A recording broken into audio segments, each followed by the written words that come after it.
Pat, when it comes to Josh Allen, the ad-lib plays that he makes, what's key for you guys in the secondary to stop those extra plays that he makes? Yeah, I think we got to really focus on plastering on the receivers because it's always a second act. I mean, what I watched on film is guys are covered, but with his scrambling ability and his second play ability, I think it's key for us as a secondary, as a unit, is to plaster onto our matchups and the receivers because that's where he extends plays. That's where he becomes a playmaker in that area. So we got to eliminate those key factors towards that. So.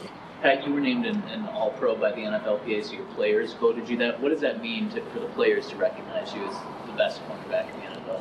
Yeah, it means a lot, especially coming from your peers. I think that's the highest regard you could get. I mean, the guys you compete with each and every week. But, yeah, I think it's a huge honor, especially from that perspective, getting recognition from the players, being first team. So, yeah, it's an incredible honor for sure. Pat, you weren't here with Vaughn as long as everybody, but today when he was asked about how much he loves, or he just kept going on about how much he loves Denver, so he talks to Garrett a lot and talks to you pretty frequently. So I know you saw him a year ago, but what's it mean when you see Vaughn knowing what he means to the Broncos? Yeah, I just know how much Broncos Country supports Vaughn and how much Vaughn supports the Broncos. All in all, I mean, he's been here through most of his career, obviously, and you know, the time that I got to share with him is pretty memorable.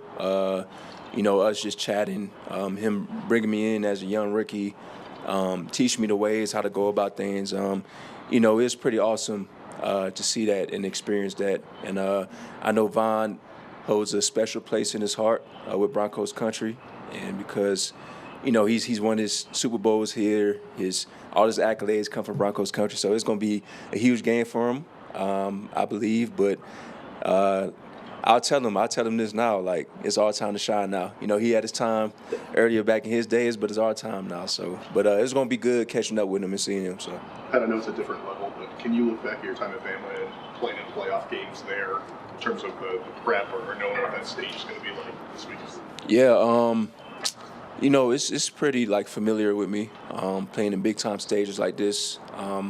I think what's key is what I've learned from Bama and what could translate to here is, you know, just playing our brand of football, understanding playing our football, what got us to this point, what's got us to this level, the urgency, the effort, the dedication towards the film study, everything, all in all, I think that's a very key component in towards this week because obviously Buffalo's a good team, but we have a great opportunity in our sights, and you know, we're just gonna go on through the week and see how the result comes out. Pat, one of the things about your career is each year you've found things to add about your game, gotten better in different areas. And I'm just curious what your process is when a season ends for kind of, I know you decompress for a little bit, but then kind of figuring out what you're going to stack, how you're going to, you know, what does that process look like for you?